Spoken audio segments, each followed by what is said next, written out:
หน้าเป็นตางานวิวาห์มหามงคลงานแต่งของคนจนก็มีฮอดคนมาร่วมวิวาห์ต่อไปนี้คนดีอ้ายขอสัญญาก็ปรารถนาสาบานสิฮักแต่เจ้าผู้ใด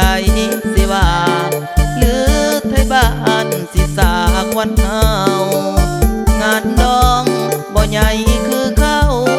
แต่สองเฮาก็ยังห่าง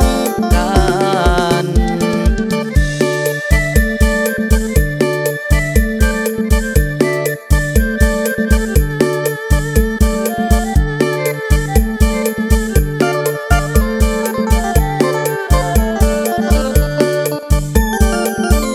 เห็นผู้อื่นเขาแต่งดองเงินทองหลายล้านเซิ้นแขกมางานมีแต่เจ้าคนนายคนเป็นหน้าเป็นตางานวิวาห์มหามงคลงานแต่งของคนจนบ่มีฮอดคนมาร่วมวิวาห์ต่อ